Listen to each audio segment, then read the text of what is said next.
The worn flannel felt like a second skin, a uniform of deliberate anonymity. Julian Croft pulled the shirt on in the pre-dawn chill of his small apartment, the fabric softened by 100 washes. It smelled of laundry soap and the lingering scent of rain from the night before, a clean, earthy smell that grounded him more than the crisp, sterile scent of the penthouse suites he had long since abandoned. His apartment cost less per month than the watch he kept in a sock drawer he never opened. The irony was a quiet, constant companion. He had built an empire on the principles of speed, efficiency, and scale, and then he had walked away from it all to live a life measured in single steps, in the time it took for coffee to brew and for the sun to climb over the rooftops of Havenwood's Main Street. He locked the door behind him, the click of the old tumbler lock echoing in the quiet hallway. The building was old, breathing with the size of settled foundations, and the faint, layered smells of a century of lives lived within its brick walls. It smelled of dust, old wood, and Mrs. Gable's baking from the diner downstairs. Julian descended the creaking staircase, his hand brushing against the cool, smooth wood of the banister, polished by generations of hands. His own shoes, a pair of Red Wings worn to the perfect state of comfortable decay, made soft, rhythmic thuds on the steps. They were the most expensive things he wore regularly, a concession to the reality of long walks on hard pavement, but to the casual observer, they were just a working man's boots. The street was still waking up. A single street lamp cast a pool of gold on the wet asphalt, turning the rain-slicked surface into a dark mirror reflecting the bruised purple of the early morning sky. The air was cool and carried the promise of more rain, a clean petrichor scent that washed away the ghosts of city smog from his memory. He walked the 2 blocks to the diner, a route so familiar his feet could have managed it in his sleep. The rhythm of it was a form of meditation. The uneven crack in the sidewalk in front of the old bookstore, the faded ghost sign for a patent medicine on the side of the hardware store, the precise way the wind whistled around the corner by the town square. These were the small, solid details of his new life. A life he had chosen, a life built on the foundations of being no one in particular. He pushed open the door to Gable's diner. A small bell chimed, a friendly, tinny sound that was immediately swallowed by the warmer sounds within. The sizzle of bacon on the griddle, the low hum of the coffee machine, the clatter of ceramic mugs. The light was fluorescent but felt warm, filtered through years of accumulated grease and goodwill. It was a place that held you without expectation. The worn red vinyl of the booths seemed to sigh with comfort, a stark contrast to the rigid architectural furniture he had once commissioned, pieces designed to be looked at, not lived in. "Morning, Julian," Mrs. Gable called from behind the counter, her voice as warm and comforting as the steam rising from her coffee pots. She was a woman whose kindness was etched into the lines around her eyes. "Morning, Clara," he replied, his voice a little rough from sleep. He slid into his usual booth, the one by the window. The vinyl was cool against his back for a moment before his body heat began to warm it. The table was formica, wiped clean but bearing the faint scars and stains of thousands of meals. He ran a hand over its surface, feeling the texture of a life lived in public, a life shared.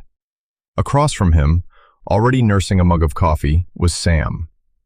Sam was a carpenter, a restorer of old furniture. He was part of Julian's routine, the most important part, though Julian would never have admitted it, even to himself. He was a man as solid and quiet as the oak he worked with.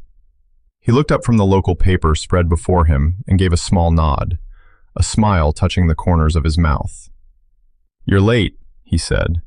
His voice was a low rumble, like stones settling at the bottom of a river.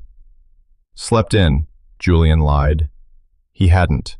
He had been awake since 4, watching the ceiling and thinking about nothing, which was a kind of progress. He was actually early, but he arrived at this time because this was when Sam was here. He noticed this fact about himself and then promptly filed it away in a part of his mind he did not visit. Sam folded the paper and pushed it across the table. He had already done the crossword, in pen. Julian found a strange comfort in that unwavering confidence. Sam's hands, resting on the table, were broad and calloused, with fine lines of dark wood stain etched into the skin around his knuckles. They were hands that made things, that fixed what was broken. Julian looked at his own hands, clean and unscarred, hands that had signed checks and typed commands that moved billions of dollars around the globe. They felt useless by comparison. Clara arrived with a coffee mug for Julian, filling it with the dark, fragrant brew without him needing to ask. She placed a plate with a blueberry muffin on it between the two men. "On the house," she said, winking at Julian. "You look like you need it." He smiled. "Thanks, Clara." His net worth at that moment could have purchased the town of Havenwood, its surrounding county, and a controlling interest in the state's largest utility company. A free muffin felt more valuable than any of it. It was an act of simple, unprompted kindness, a currency he had forgotten existed until he moved here. He broke off a piece of the muffin and pushed the plate towards Sam. They shared it in a comfortable silence. The only sounds the scrape of cutlery on ceramic and the murmur of the other early risers. Sam smelled of cedar and something sharp, like varnish, a clean, industrious scent that Julian associated with the man himself. Julian took a sip of his coffee. It was bitter, a little burnt, and perfect. It was real. As he reached for a napkin, his hand brushed against a pen clipped to the inside of his jacket pocket. It was a Mont Blanc, a relic from his other life, a gift from a board of directors he had eventually fired. Its polished black resin and gold trim were a glaring incongruity against the worn flannel. He felt a sudden sharp pang of dissonance, a feeling of being two people at once. The man in the diner, and the man who had once accepted that pen in a glass-walled boardroom overlooking a city that never slept. He quickly pushed the pen deeper into his pocket, the smooth, cool weight of it a sudden burden. Wealth was a language he spoke fluently, and a country he had long since left. Sometimes, though, he still found its artifacts in his pockets. Sam didn't seem to notice. He was watching the street outside, his expression calm and settled. "Looks like that rain is holding off," he commented, his gaze fixed on the slowly brightening sky. "For now," Julian agreed. They sat like that for another 20 minutes, the silence between them as comfortable as a shared blanket. It was a silence built over hundreds of mornings, a testament to a friendship that required no explanation. For Julian, this was the bedrock of his new existence. This booth, this coffee, this man. It was a happiness so quiet, he was afraid that naming it would make it disappear. As they got up to leave, Julian dropping a $20 bill on the table for a $4 tab, Sam paused at the door. "Heard some talk down at the hardware store," Sam said, his voice dropping a little. "Some developer from the city sniffing around, buying up properties on the quiet." A knot of unease tightened in Julian's stomach. He had seen this story play out 100 times in 100 other towns. It never ended well for the Claras of the world. "What kind of developer?" "The expensive suit kind," Sam said, his mouth a grim line. "The kind that doesn't see a town, just a balance sheet." He met Julian's eyes, a flicker of shared concern passing between them. "Keep an eye out." Julian nodded. "You too." As he walked back to his apartment, the morning air felt colder. The quiet dignity of the old brick building suddenly seemed fragile, vulnerable. An empire builder knows the tools of destruction better than anyone. They were simple: leverage, pressure, and the cold, hard belief that everything and everyone had a price. He had spent his life believing that. He had come to Havenwood to learn how to believe in something else. He feared he was about to be given a test he had not studied for. The disruption arrived a week later, not with a whisper, but with the slick, self-assured presence of a man named Marcus Thorne. He drove a black German sedan that looked alien and predatory, parked next to the dusty pickup trucks that lined Main Street. Julian saw him for the first time as he was leaving the diner. Thorne was standing on the sidewalk, speaking into his phone, his voice a sharp, impatient staccato. He wore a suit that probably cost more than the combined monthly rent of every apartment on the block, its tailored lines a stark rebuke to the comfortable, lived-in aesthetic of Havenwood. Thorne's gaze swept over the block, a look of dismissive appraisal on his face. It was the look of a man calculating demolition costs, not seeing the bookstore, the bakery, or the diner. He saw only outdated facades and wasted square footage. His eyes passed over Julian without a flicker of recognition, dismissing him as part of the scenery, another faded element of a town ripe for gutting. Julian felt the familiar, cold prickle of being underestimated. It used to be a strategic advantage, Now, it just felt lonely. Within days, the official notices appeared.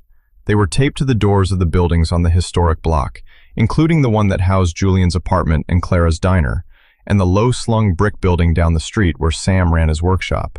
The notices were printed on heavy, cream-colored paper, the language a dense thicket of legalese. Notice of redevelopment assessment, zoning variance application, eminent domain consideration. It was corporate warfare disguised as civic procedure. The impact on the community was immediate and palpable. A current of anxiety ran through the town, replacing the usual gentle hum of daily life. Conversations in the diner were no longer about the weather or the high school football team. They were hushed, worried discussions about lawyers and buyout offers that were insultingly low. Clara Gable's hands trembled when she poured coffee, her usual warm smile strained at the edges. Julian saw the fear in her eyes, the fear of a woman whose life's work was about to be erased by a man who had never even bothered to learn her name. The threat was personal. It was an assault on the quiet world he had so carefully constructed. The potential closure of the diner felt like a threat to his own sanctuary. The thought of Sam's workshop, a place filled with the smell of sawdust and the patient promise of restoration, being replaced by a soulless glass box filled with luxury condos, sent a surge of cold anger through him. This wasn't just about property. It was about a way of life. It was about a place where a person's worth wasn't measured by the brand of their suit. One afternoon, Thorne himself walked into the diner. The bell above the door chimed, but his entrance felt like a violation. He didn't wait to be seated, just pointed to a booth, and his two associates, men with the same polished, empty look, sat down. He scanned the simple menu with a sneer. "Just coffee," he snapped at Clara when she approached, not bothering to make eye contact. "And make sure it's fresh. I can't stand that burnt sludge most places like this serve." Clara's face tightened, but she nodded and retreated to the counter. Julian, sitting in his usual booth with Sam, felt a muscle in his jaw clench. Sam's hand, which had been resting on his coffee mug, slowly closed into a fist on the tabletop. He said nothing, but the silence from him was louder than any shout. Thorne's gaze swept the diner and landed on Julian. He took in the flannel shirt, the worn jeans, the quiet stillness. His eyes held a mixture of pity and contempt. He leaned forward slightly, speaking to Julian as if he were a piece of furniture. "Enjoy the nostalgia trip while you can, old-timer," Thorne said, his voice dripping with condescension. "This whole block is coming down. We're putting up something beautiful, something people will actually pay to live in. Progress." He said the word progress as if it were a weapon. Julian met his gaze. He didn't say a word. He let the man's assumptions hang in the air between them. He had faced down corporate raiders, hostile governments, and market crashes. He had learned that the most dangerous men were the ones who couldn't see what was right in front of them. Thorne saw a nameless, powerless man. He had no idea he was speaking to the architect of the very financial systems that allowed men like him to exist.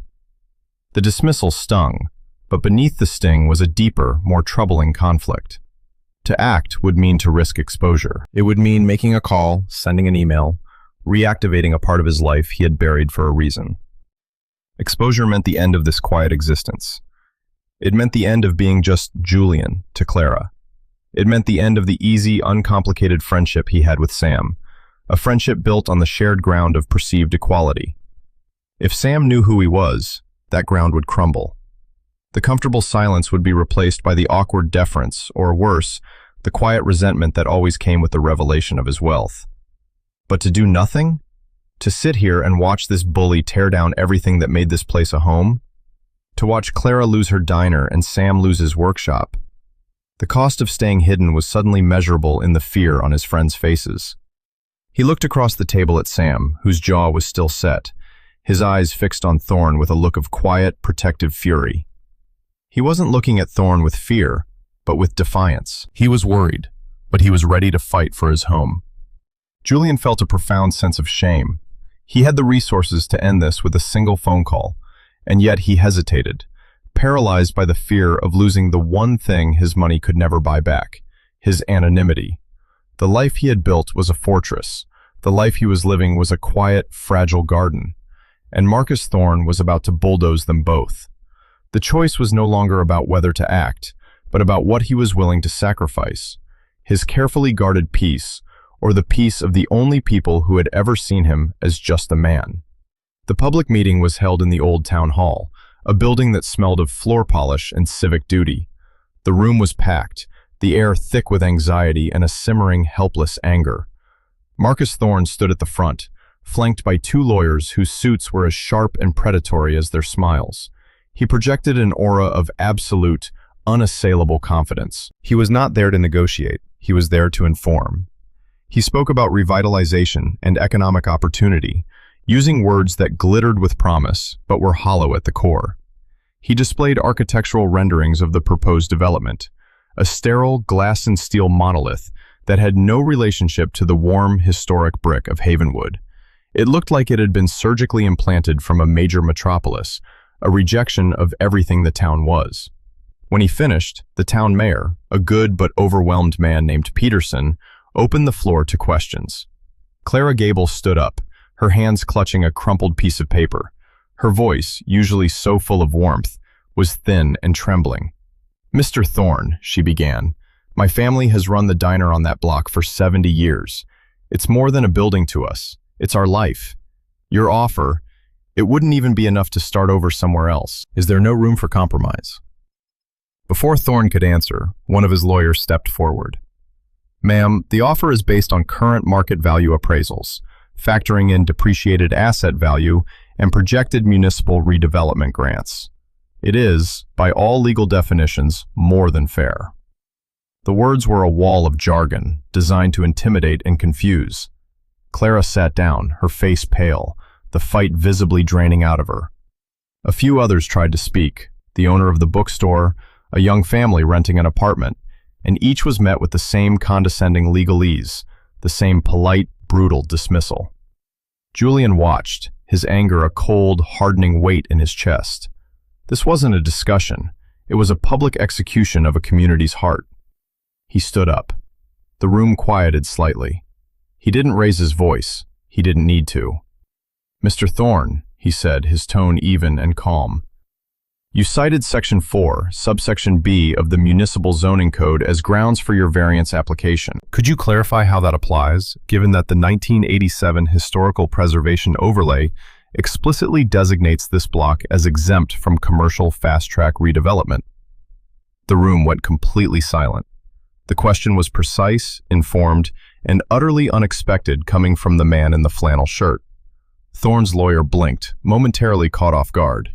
Thorne himself turned, his eyes narrowing as he finally focused on Julian. He saw the same man he'd dismissed in the diner, the nobody, the irrelevance. A flicker of annoyance crossed his face, quickly replaced by open contempt. "And who are you?" Thorne asked, his voice dripping with disdain. He looked Julian up and down, a theatrical, insulting appraisal. "Are you the janitor? The town handyman? We're discussing a $90 million investment here." He gestured vaguely to one of the uniformed security guards at the door. "We don't have time for questions from the peanut gallery. Sir, please sit down and let the adults handle this." The humiliation was sharp and public. It wasn't just a dismissal, it was an erasure. In Thorne's world, a man dressed like Julian didn't have the right to a voice. He was invisible. Julian felt the heat rise in his face, the stares of everyone in the room on him. He felt their pity, their embarrassment for him. It was a feeling he hadn't experienced in 30 years. He held Thorne's gaze, his expression unreadable. But before he could respond, a voice cut through the charged silence. A low, steady voice from the back of the room. "He's a resident of this town," Sam said. He had been standing near the back wall, his arms crossed, watching the proceedings with a thunderous expression. Now, he took a step forward, drawing the room's attention. "His apartment is in that building. He has a right to speak, same as anyone." Sam moved through the crowd until he was standing next to Julian. He placed a hand on Julian's shoulder. It was a simple, grounding gesture, a public alignment.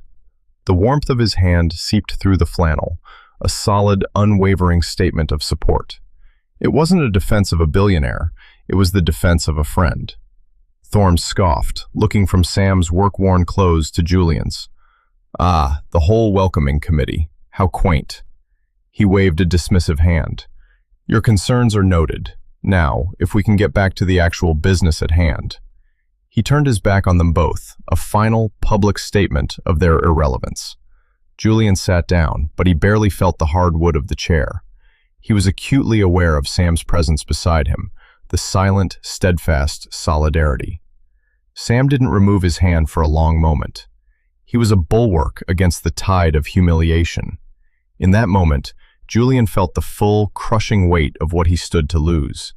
It wasn't just his anonymity. It was this quiet, unshakable loyalty, given freely to a man Sam believed was just like him. Later that night, alone in the silence of his apartment, the scene replayed in his mind. The sting of Thorne's insult had already faded, replaced by something far more potent. The memory of Sam's hand on his shoulder. The warmth of it, the steady pressure. It was an anchor in a storm of public contempt. That simple act of friendship, of one man standing up for another he believed to be powerless, was more valuable than anything Julian had ever owned. He had come to Havenwood seeking refuge from a world that saw only his net worth. He had found it in a place where people saw a man. Thorne threatened that place, but the true threat, the one that made his chest ache, was the secret he was keeping from the one person who had just defended him without a moment's hesitation. The decision was no longer a conflict. It was a duty. He walked over to the old wooden chest where he kept the relics of his former life. He bypassed the expensive watch, the bespoke cufflinks, the photos of people whose names he could barely remember. He reached into the very back and pulled out a small, sleek satellite phone. It was a ghost, a device with no registered number, no traceable signal, capable of reaching a single, secure line. He held the cold, smooth device in his hand. Using it felt like a betrayal of the life he had built here. But not using it was a betrayal of the people who made that life worth living. He thought of Clara's trembling hands, and he thought of the steady, warm weight of Sam's. He pressed the single button on the side. The screen lit up, stark and bright in the dim room. He didn't build an empire to let a man like Thorne win. He didn't run from his name just to watch it mean nothing when it could mean everything. He made the call. The voice on the other end was crisp, professional, and instantly alert. Yes? Evelyn, it's me, Julian said, his own voice feeling foreign, a ghost from another life. There was a fractional pause, the sound of a sharp intake of breath. It had been 3 years. Julian, is everything all right? I need you to activate a protocol, he said, his gaze fixed on the lights of Havenwood's main street outside his window. The one we designed for hostile takeovers, codename Archangel. Archangel, she repeated, her voice now devoid of surprise, replaced by chilling efficiency. Understood. Target? A company called Thorne Development Group, Julian said, and its principal, Marcus Thorne. I want you to dismantle him, quietly, completely. Consider it done, Evelyn replied. The line went dead. Julian placed the phone on the table. The quiet moves had begun. The invisible hand was now in motion. The effects were not immediate. They were subtle, like a change in the tide. A week after the town hall meeting, things began to go wrong for Marcus Thorne. His primary hedge fund investor, a notoriously aggressive firm out of New York, abruptly pulled their backing, citing unforeseen market volatility and a reassessment of risk in tertiary markets. The official statement was bland corporate speak, but the real message, sent through back channels that Thorne couldn't access, was clear. Get away from Havenwood. Next, the permits Thorne had considered a formality were suddenly entangled in a web of bureaucratic red tape. A new community organization, the Havenwood Historical Preservation Society, seemed to materialize overnight. They were professionally organized, lavishly funded by an anonymous benefactor, and armed with a team of the most ruthless heritage lawyers in the state. They filed injunctions, challenged zoning variances, and demanded environmental impact studies that would take years to complete. Thorne's project was paralyzed. Julian watched it all unfold from his quiet corner of the world. He read the updates in the local paper, heard the gossip in the diner. He saw the relief slowly return to Clara's face. He was an invisible force, a ghost in the machine he himself had built. Alongside these strategic maneuvers, he performed smaller, more personal acts of quiet generosity. One morning, Clara arrived at the diner to find a letter from her bank, informing her that her outstanding business loan had been paid in full by a grant from a charitable foundation she'd never heard of. She wept with relief, attributing it to a miracle. Julian, watching her from his booth, felt a pang of something that was not quite pride, but a quiet, profound satisfaction. He anonymously cleared the medical debt of the bookstore owner's son and set up a scholarship fund for Havenwood High graduates, all through untraceable trusts and foundations. These weren't moves in a game of chess. They were affirmations of the life he was choosing to protect. But his quiet war had a cost. He was more distracted, his mind often elsewhere, running calculations, anticipating Thorne's next move, coordinating with Evelyn via encrypted texts on a burner phone he kept hidden. The easy silences with Sam became strained. Julian would disappear for hours, walking the outskirts of town, taking calls he couldn't explain. Sam noticed. He didn't pry. He was not a man who asked questions that weren't his to ask. But his silence began to carry a different weight. It was no longer comfortable. It was watchful. A quiet concern radiated from him that Julian found more unsettling than Thorne's open hostility. One morning, the tension finally surfaced. They were sitting in the booth, the air between them thick with unspoken things. Julian had just ended a clipped, coded conversation on his burner phone, hiding it away as Sam approached the table. "Everything okay?" Sam asked, his gaze steady. "Fine," Julian said too quickly. "Just some old business." Sam nodded slowly, his eyes searching Julian's face. "You seem a million miles away these days, Julian." The words were gentle, an observation, not an accusation. But they landed with the force of one. Julian looked down at his coffee cup. He couldn't explain. He couldn't bridge the chasm that had opened between his two lives. "It's complicated," he murmured. Sam was quiet for a long moment, turning his own mug in his large, capable hands. The smell of cedar from his workshop seemed to cling to him, a scent of honesty and solid things. "Listen," he said finally, still not looking directly at Julian. "I don't know what you're tangled up in, but I hope you know you don't have to carry it alone." The simple, earnest offer of help was like a knife twisting in Julian's gut. Sam was offering his strength to a man who could buy and sell armies. The sincerity of it, the profound misunderstanding at its heart, was agonizing. Julian wanted, more than anything, to tell him the truth, to close the distance. But the words wouldn't come. The secret had become a wall between them, and Julian was beginning to realize he was trapped on the wrong side of it. "I know," Julian said, his voice thick. "Thank you, Sam." Sam just nodded, but a subtle distance remained. A small, protective space had opened up between them. The easy camaraderie had been replaced by a quiet, worried watchfulness. The cost of Julian's quiet war was becoming clear. He was saving the town, but he was losing the one friendship that made the town worth saving. Thorne might lose his money, but Julian was risking something far more valuable. Desperation made Marcus Thorne reckless. His project was bleeding money, his reputation was taking a hit, and his investors were calling him, their voices laced with a new, sharp edge of impatience. He couldn't identify the source of the resistance. It was too coordinated, too well-funded, too precise. He couldn't imagine that the force dismantling his empire was the same man he'd dismissed as a janitor. It was an impossibility his ego could not compute. In a final, aggressive move, he had his legal team serve formal eviction notices to all the remaining tenants on the block. He scheduled an emergency meeting with the town council, planning to threaten them with a massive lawsuit for breach of preliminary agreements, a bluff designed to bully them into submission. The notice was slipped under Julian's door on a Tuesday morning. It was printed on the same arrogant, cream-colored paper as the first ones, but the language was no longer veiled. It was a declaration of war. Failure to vacate the premises within 30 days will result in legal action. This was the trigger.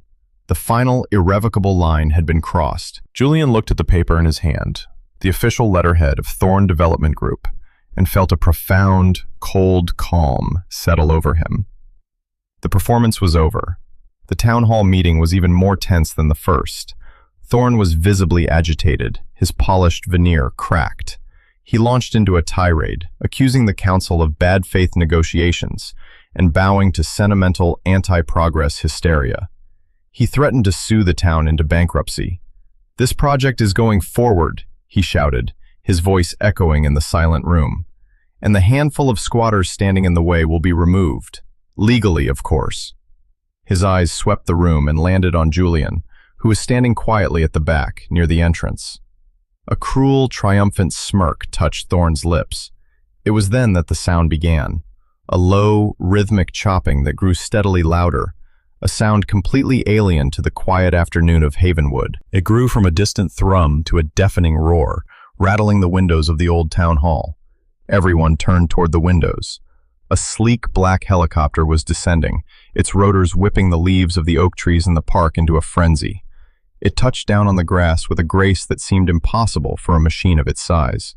The side door slid open and a woman emerged. She was tall, dressed in a charcoal gray suit of such impeccable cut, it seemed more like armor than clothing. She moved with an aura of absolute authority, her heels sinking slightly into the soft earth as she walked toward the town hall, followed by two men in dark suits carrying briefcases. She entered the meeting room without knocking. The entire room, including Thorne, stared at her, stunned into silence. She ignored them all, her gaze locking onto Thorne. "Marcus Thorne?" she asked, her voice calm and clear, cutting through the lingering rotor wash. Thorne, thrown off balance, could only nod. "My name is Evelyn Reed," she said, stopping a few feet from him. "I'm a partner with the firm of Blackwood, Finch and Associates. As of approximately 90 minutes ago, my client acquired a controlling interest in the debt portfolio of your primary lender, which makes me the representative of the primary lien holder on your entire corporate structure." Each word was a precisely placed nail in the coffin of Thorne's company.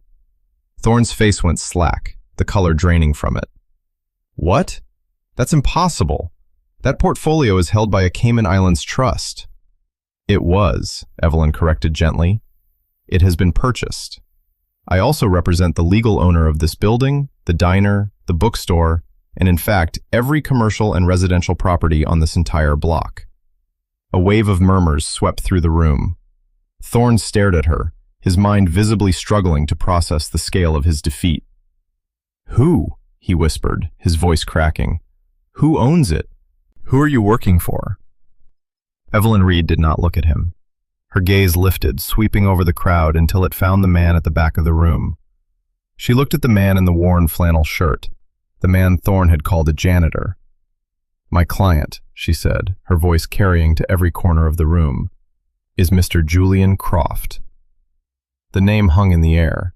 Julian Croft. It meant nothing to the residents of Havenwood. They all turned, following Evelyn's gaze, their faces a mixture of confusion and astonishment as they looked at Julian. The quiet man from the diner, the man who lived in the small apartment above the bakery. But Thorne knew the name. His face, already pale, turned a ghastly shade of white. The blood drained from it as if a plug had been pulled. Julian Croft. It wasn't just a name associated with wealth. It was a legend in the world of infrastructure and logistics. The phantom who had built the digital architecture of modern commerce, and then vanished. He was the ghost in the machine, a man rumored to be more powerful than most small governments. Thorne had not just insulted a resident, he had publicly humiliated one of the most powerful and private men in the world, the man whose systems his own company unknowingly paid millions to use every year. He looked at Julian, truly seeing him for the first time, and in that moment of recognition, his entire world collapsed. The rest of the evening was a blur for Julian. The town was buzzing. He was no longer invisible. He was a story, a myth. As he walked home, he felt the weight of their stares, heard the whispers that followed him down the street. The anonymity he had cherished was shattered, replaced by awe, confusion, and a new kind of distance he recognized all too well. It was the distance of wealth, a wall he had spent years trying to escape. He went to the diner, seeking the familiar comfort of his routine. But it was different. The few patrons there fell silent when he entered. Clara just stared at him from behind the counter, her expression a painful mix of gratitude and shock. The booth, his booth, was empty. Sam wasn't there. He wasn't there the next day either, or the day after that. The silence in the diner was cavernous. The coffee tasted bitter and cold. The empty vinyl seat across from him was a silent accusation. Julian had won the war, saved the town, but the victory felt hollow. He had lost the one thing he couldn't bear to lose. On the third morning, Julian was sitting in the booth alone, staring into a cup of coffee he hadn't touched, when the bell above the door chimed. He looked up. Sam stood there. He looked tired. He walked over to the booth, his movements slow and deliberate, and slid into the opposite seat. The familiar groan of the vinyl was the loudest sound in the room. For a long time he said nothing. He just looked at Julian, his gaze direct and unreadable. The silence stretched, thick with everything that had happened. Finally, Sam shook his head, a slow, bewildered motion. "A billionaire," he said, his voice quiet, rougher than usual. "Hiding out in a one-bedroom apartment above a bakery." He let out a short, mirthless laugh. "The whole time, all those mornings, you let that man talk to you like you were nothing. You let me think you needed defending." Julian opened his mouth to speak, but no words came out. The truth of Sam's words was a physical weight in his chest. Sam leaned forward, his calloused hands resting on the table between them. His eyes, usually so calm, were filled with a deep, complicated hurt. "The money. Julian, I don't give a damn about the money," he said, his voice dropping even lower. "But I thought we were friends. Friends don't have secrets this big." The accusation landed with devastating precision. It wasn't about the lie of his poverty. It was about the lie of his vulnerability. It was about the trust that Julian had, by omission, broken. The hurt in Sam's eyes was more painful than any public humiliation, more costly than any corporate battle. This was the true price of his secret. In the aftermath, Marcus Thorne disappeared as quickly as he had arrived. His company, crippled by debt and legal challenges, was systematically dismantled by Evelyn Reed's team. He was a ghost, erased from the world of finance as thoroughly as he had tried to erase Havenwood's Main Street. The properties on the block were placed into a community land trust, organized and funded by Julian, with a board composed of residents, including Clara Gable and the town mayor. The town was safe, its future secured by the very man it had never known. But for Julian, the victory was ashes. The townspeople treated him with a new, careful reverence. They were grateful, but they were also intimidated. Clara tried to refuse payment for his coffee, her hands fluttering nervously. "It's on the house, Mr. Croft," she'd said, and the name felt like a wall between them. The easy, comfortable world he had built for himself had been replaced by a gilded cage of his own making. He was seen now, but he had never felt more alone. The silence in the diner booth stretched on. Sam's words, "Friends don't have secrets this big," echoed in the space between them. Julian finally found his voice, though it was unsteady. "I'm sorry, Sam," he said, the words feeling hopelessly inadequate. "I never meant to lie to you. This life, being just Julian, it was the most real thing I had. I was afraid to lose it. I was afraid to lose this." He gestured vaguely at the booth, the diner, at the space between the two of them. Sam stared at him, his expression still clouded with hurt. He looked down at his own hands, then back at Julian. He was quiet for what felt like an eternity. Julian's heart pounded in his chest, a frantic, painful rhythm. He braced himself for Sam to stand up and walk away, to leave the booth empty forever.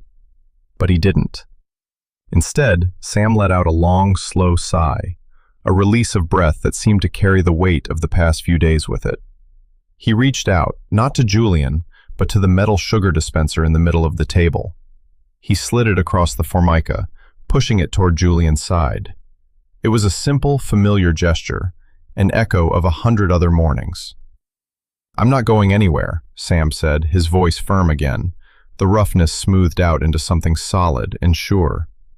He finally met Julian's eyes, and the hurt was still there, but it was joined by something else, a flicker of understanding, a decision. "But you owe me the truth from now on, all of it." A wave of relief so profound it felt like a physical blow washed over Julian. It was a pardon, a second chance. His vision blurred, and he quickly looked down at his coffee, blinking rapidly. He blamed the steam. Sam didn't correct him. He just signaled to Clara for another coffee. The new normal settled in more quietly than Julian had expected. The whispers faded. The awe gave way to a grudging, then genuine acceptance. Julian was still Julian. He still wore flannel shirts and worn-out boots. He still walked the same route every morning. The only difference was that his generosity was no longer a secret. He funded the restoration of the old library, established a trade school scholarship in honor of the town's artisans, and helped Clara expand her diner, all done through a local community foundation that he managed with a quiet, unassuming efficiency. He was known now, but the people who mattered, the ones who had formed the foundation of his hidden life, began to see that the man hadn't changed, only his circumstances had been revealed. The bond with Sam, though tested, slowly began to mend. The conversations came back, hesitant at first, then with their old, easy rhythm. Julian told him everything, about the empire he'd built, the life he'd run from, the crushing loneliness of a world where every relationship was a transaction.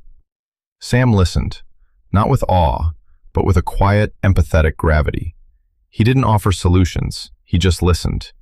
He was a carpenter. He knew that before you can rebuild something, you have to understand the shape of what was broken. Weeks later, they were sitting on a newly installed bench in the town square, a bench Sam himself had built from reclaimed oak. The evening was quiet, the air cool and sweet. The setting sun painted the brick buildings in hues of orange and gold. They sat in comfortable silence, watching the life of the town flow around them. "You know," Sam said, breaking the silence. A small, wry smile played on his lips as he looked at Julian. "For a man who can buy literally anything in the entire world, you have absolutely terrible taste in boots." Julian looked down at his scuffed, comfortable boots, the ones that had walked him out of one life and into another.